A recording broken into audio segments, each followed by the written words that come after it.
Hey, what's up? It's Jeff Lerner here. And before everybody freaks out for filming while I'm driving, I'm literally sitting at a light. And as soon as the light changes, I will be looking straight forward. I just saw this video online about how social media is ruining our self-esteem, basically. And while I take the point and I agree with this sort of the premise of the video, I want to push back a little bit on the idea that social media needs to somehow be reduced, restricted, censored, limited, throttled, governed, whatever. And this is a very libertarian viewpoint, but I think very often we as human beings don't take responsibility for the fact that we are human beings and that we have fundamental flaws and fundamental frailties, and that the point of being here, the reason we were given sentience as human beings, and we were given the ability to personally develop, and we were given the ability to grow, and we were giving a cognitive processor that was capable of being self-aware and comprehending itself and ultimately working on itself, is because we're not meant to run away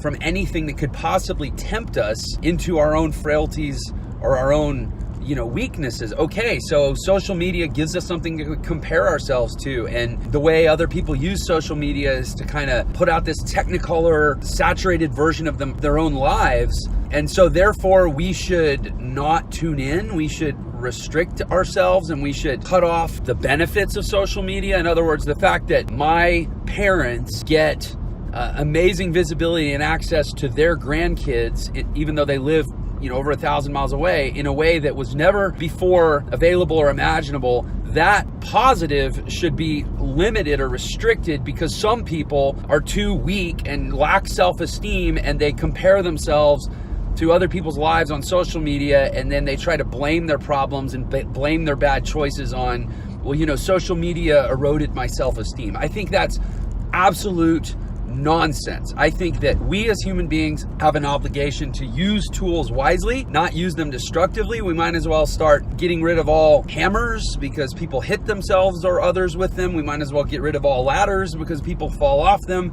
We might as well not let people place friendly Super Bowl bets because for some people, gambling is a destructive vice. We might as well have everybody dress head to toe because a little bit of bare skin sends some people careening into mental chaos. You can't live like this. It's everybody's individual responsibility to get a handle on their own brains and not go around trying to limit or legislate or culturally standardize what's good or bad or appropriate for everyone else. The fact is, if we build ourselves, and social media can be a part of how we build ourselves. I will personally attest to this. And if we build ourselves to a place of strength, confidence, self-assurance, then it doesn't matter what we put out there. The problem isn't that social media makes it too easy to compare ourselves to a enriched version of other people's lives. The problem is that we're too prone to doing that. And whether it's social media or something else, we'll find a way to tear ourselves down if we really don't have enough self-love and self-worth. Social media is just magnifying and clarifying the point, but social media is not the problem. We're the problem. So what I would suggest is that everybody use social media strategically to say, okay, there's another principle of human personality, call it a weakness, call it a, just part of our nature or whatever, that says, I like to be consistent.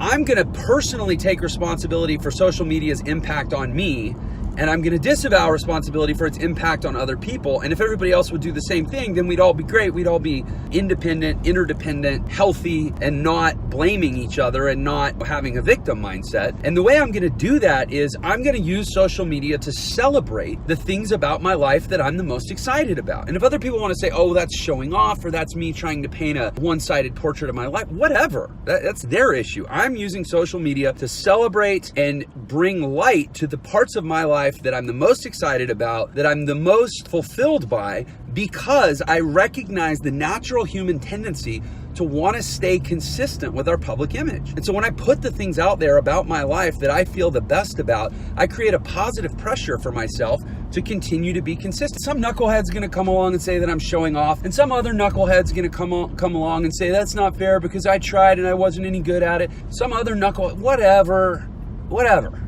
That's not about me. That's not about social media. That's each individual person's problem and each individual person's responsibility to build themselves to a place where they are less affected by what they see from other people. Period. The end. That's the only way this world gets back to sanity. Thank you. That's my rant. Peace out.